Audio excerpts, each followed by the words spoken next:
Assalamualaikum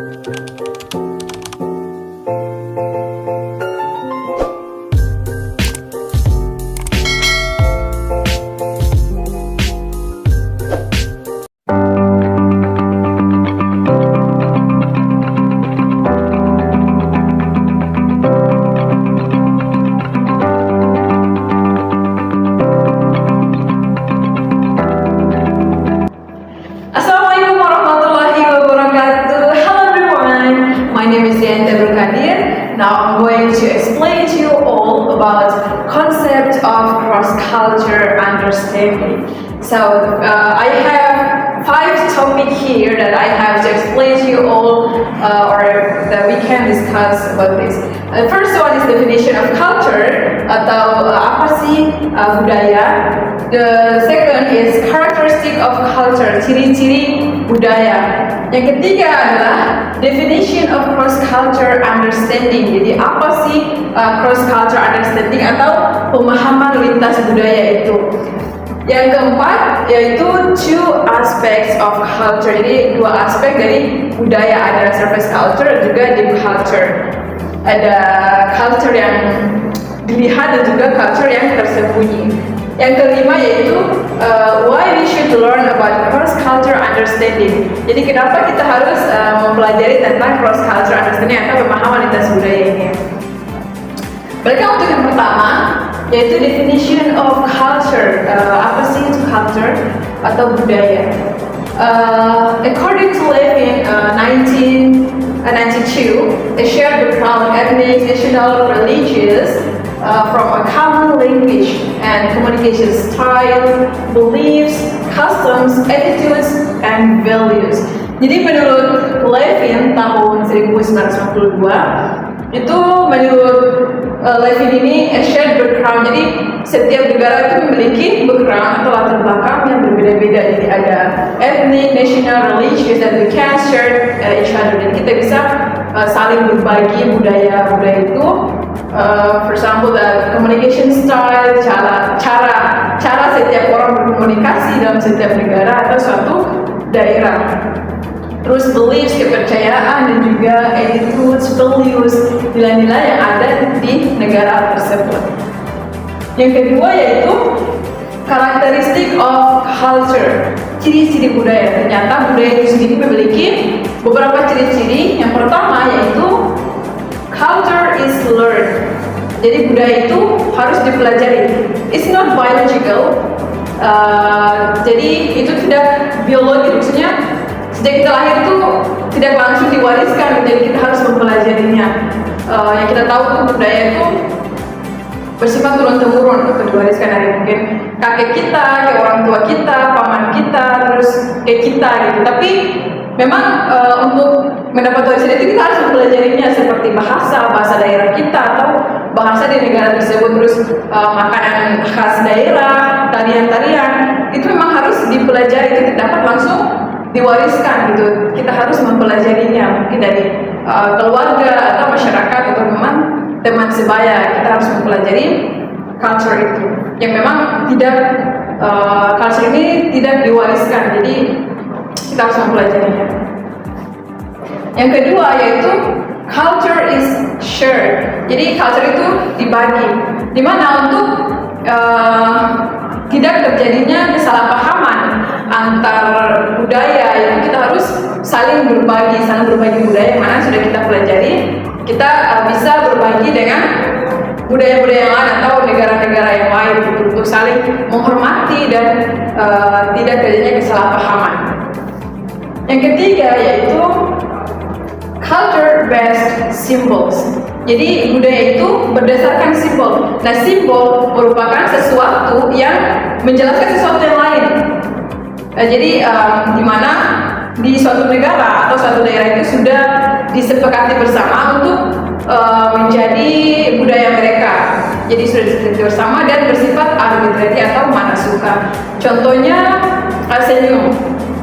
senyum di Indonesia itu kita sudah pasti senyum itu walaupun orang yang tidak dikenali ketika kita bertemu dan senyum itu pasti mereka menganggap kita itu ramah, sopan dan menghormati, saling menghargai gitu. Tapi berbeda dengan negara Rusia di mana ketika orang yang tidak kita kenali, kita bertemu dan senyum, itu pasti dianggapnya senyum palsu dan dianggap kurang sopan.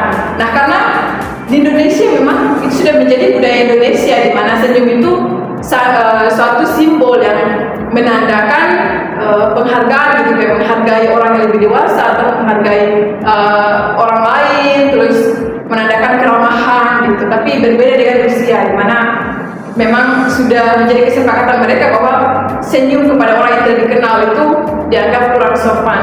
Nah, itulah disebut dengan simbol, di mana sudah disepakati bersama oleh negara tersebut atau masyarakatnya sudah disepakati bahwa itu sudah menjadi budaya mereka. Banyak sekali simbol-simbol seperti gesture, body language, banyak sekali yang termasuk dalam simbol, di mana simbol ini termasuk dalam non-verbal communication atau komunikasi tidak langsung, sehingga tidak menggunakan kata-kata tapi menggunakan simbol-simbol yang memang memiliki arti atau menjelaskan sesuatu yang lain. Yang keempat, culture integrated.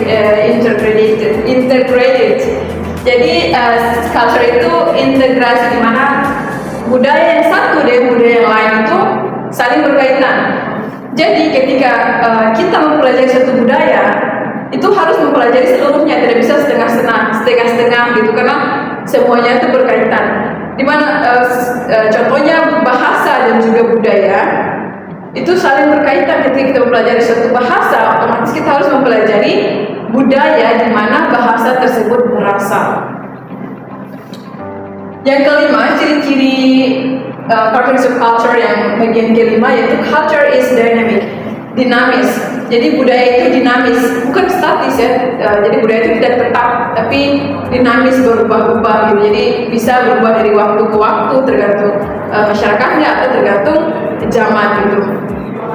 Contohnya ada cara berpakaian. Cara berpakaian orang zaman dulu dan zaman sekarang tuh berbeda ya. Kalian bisa lihat kan cara berpakaian orang zaman dulu dan juga sekarang, bukan hanya di Indonesia tapi di luar negeri juga cara berpakaian mereka yang dulu dan sekarang memang jauh berbeda. Dan juga ada gaya rambut, potongan rambut yang dulu dengan sekarang itu sangat berbeda.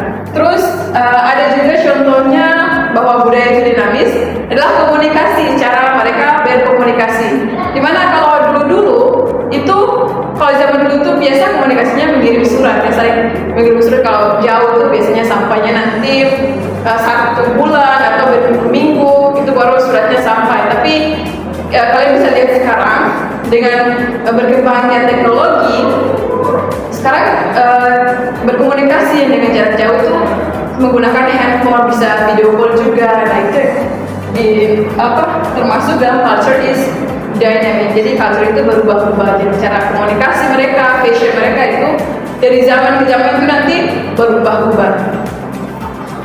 Untuk poin ketiga, definition of cross-culture understanding, atau apa itu pemahaman lintas budaya. Dan pemahaman lintas budaya ini kita mempelajari budaya orang lain gitu. Kita mempelajari budaya-budaya dari berbagai negara, di mana cross-culture understanding ini sangat berperan penting untuk bagi orang-orang yang memang berkomunikasi dengan orang-orang dari berbagai negara. Karena bahasa dan juga budaya itu merupakan satu kesatuan yang tidak dapat dipisahkan. Jadi ketika kita mempelajari suatu bahasa, kita harus mempelajari budayanya. Jadi mempelajari budaya di mana bahasa tersebut berasal. Terutama bagi kita yang memang mempelajari bahasa Inggris, di mana bahasa Inggris itu merupakan bahasa internasional. Semua negara itu menggunakan bahasa Inggris. Jadi kita bisa ekspor ke negara lain. Sehingga kita tuh harus mempelajari tentang budaya mereka. Terus misalkan kalian ingin ke Jepang nih, kalian mempelajari bahasa Jepang. Ketika kalian ingin ke Jepang, itu bukan hanya memang kalian harus mempelajari bahasanya, tapi harus budaya di Jepang itu seperti apa, agar kalian itu tidak shock culture gitu di sana. Jadi memang definition cross culture understanding ini sangat berperan penting untuk diri kita sendiri, untuk kayak lebih ekspor ke negara lain. Yang selanjutnya, yang keempat, yaitu two aspects of culture. Jadi 2 aspek dari budaya. Yang pertama di sini ada surface culture. Nah, surface culture itu budaya yang terlihat, di mana kita ketika kita mendengar kata budaya atau budaya negara lain, pasti pemikiran kita itu makanan, terus language, bahasa, terus flags, bendera, dan juga holidays, kayak apa ya, hari-hari besar gitu, terus art, kesenian, food, makanan, fashion, religion, dance. Nah itu pemikiran kita pas dengar culture itu pasti pemikirannya, oh kalau kita belajar budaya pasti kita belajar tentang fashion, tentang makanan, terus tentang bendera-bendera, terus games dan lainnya. Ternyata yang tidak kita ketahui ada yang namanya deep culture. Nah deep culture ini merupakan budaya tersembunyi yang memang ternyata bagian-bagian budaya tersembunyi ini yang paling banyak berperan penting untuk menentukan sikap dan karakter seseorang dalam berkomunikasi dengan orang lain. Di mana di culture ini ada facial expression, gesture, friendship, death, religion, marriage, sex, family, time, self, work, eye contact, dan lainnya. Karena bisa lihat di sini. Saya contohkan untuk death ya, untuk death. Dimana death ini juga termasuk culture, karena setiap negara itu pasti memiliki budaya yang berbeda-beda. Kalau di Indonesia, death ini kan kematian, kayak pemakaman gitu. Di Indonesia pemakamannya kan dikuburkan. Nah kalau untuk agama Hindu, biasanya kalian nonton film India itu pasti dibakar kan mayatnya. Kalau ada suatu pemakaman namanya Sky Burial atau pemakaman langit, itu terjadi di pemakaman di Tibet. Nah, Sky Burial ini jenazah yang sudah maksudnya orang meninggal itu disayat tubuhnya atau dipotong kecil-kecil dan dibawa ke pegunungan Tibet dan diberi makan burung pemakan bangkai. Jadi setiap negara memiliki pemakaman yang berbeda-beda. Nah, contohnya lagi yaitu beauty atau standar kecantikan di setiap negara. Kalau di Myanmar itu standar kecantikannya itu leher panjang. Kalau wanita yang memiliki leher yang panjang itu dianggap paling cantik di negara ini. Jadi dari mereka kecil itu sudah diberi kayak seperti cincin gitu di leher. Jadi semakin bertambahnya usia itu ditambah satu cincin, satu dan lebih panjang gitu. Kalau lehernya panjang dianggap lebih cantik di negara tersebut. Kalau untuk negara Kenya itu telinganya panjang. Jadi telinga yang panjang itu dianggap paling cantik di negara itu. Jadi memang kalau tadi dipasangnya di leher, kalau di Kenya itu dipasangnya di telinga. Jadi telinganya semakin panjang. Jadi itu nama standar kecantikan di Kenya. Ada juga standar kecantikan di Mauritania. Di Mauritania itu standar kecantikannya itu badan gemuk. Jadi sejak kecil itu mereka sudah dipaksa makan banyak oleh orang tuanya, diberi makan banyak atau biasanya sebenarnya first feeding, dipaksa untuk makan lebih banyak gitu agar mereka gemuk. Karena kalau mereka gemuk di negara itu, di Mauritania itu dianggap memang mereka paling cantik di negara itu. Berbeda ya di Indonesia, mungkin standar kecantikannya berbeda, nggak suka ya wanita-wanita yang gemuk gitu, dianggapnya kurang cantik, kurang menarik. Tapi di Mauritania itu standar kecantikannya gemuk, badan gemuk. Ada juga yang sudah saya contohkan yaitu facial expression, yaitu senyum. Karena yang saya jelaskan sebelumnya, yaitu senyum di Indonesia dianggap ramah, ternyata di Rusia itu dianggapnya tidak sopan. Untuk deep culture juga banyak sekali ya contoh-contoh di sini. Ada marriage, religion, dan juga yang paling umum yang harus kalian ketahui yaitu hand gesture atau tangan ya, tangan. Kalau di Indonesia biasanya kan bilang oke kan jempol nih. Jempol itu artinya oke. Tapi di Thailand jempol itu ternyata mereka mengekspresikan marah. Jadi beberapa negara itu mengekspresikan marah dengan hand gesture itu berbeda-beda. Kalau di Thailand itu jempol itu marah, mengekspresikan marah. Kalau di Prancis marahnya seperti ini.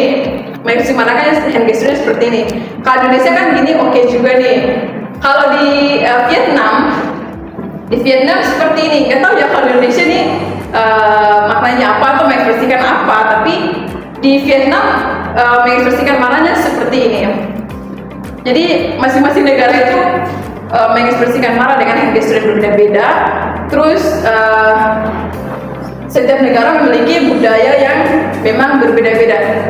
Bukan hanya surface culture yang kita pelajari, tapi deep culture-nya memang yang sangat berperan penting, di mana kita mengetahui seseorang atau karakter seseorang berinteraksi dengan orang lain.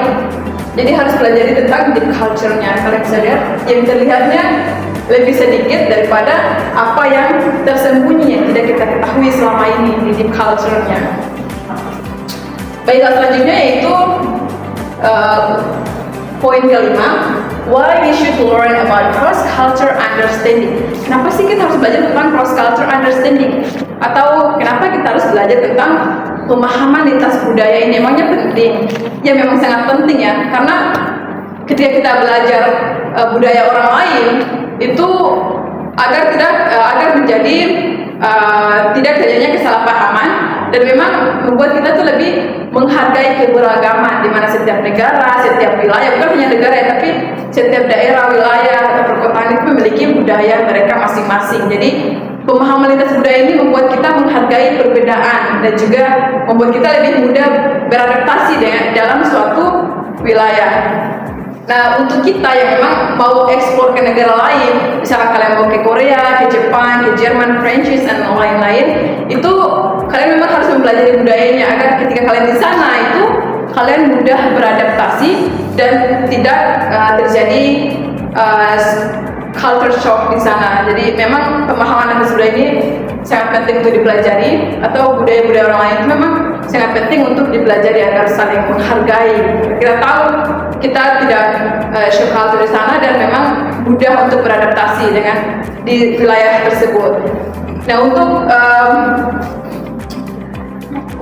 menambah wawasan kalian yang lebih jauh, itu kalian bisa share di Google atau nonton di YouTube atau belajari di buku-buku yang lainnya untuk menambah wawasan kalian tentang cross culture understanding atau budaya-budaya negara-negara lain gitu, agar kalian tuh lebih mudah beradaptasi di sana. Mungkin itu saja yang bisa saya jelaskan. Jika banyak kesalahan, saya mohon maaf. And thank you for your watching. Assalamualaikum warahmatullahi wabarakatuh.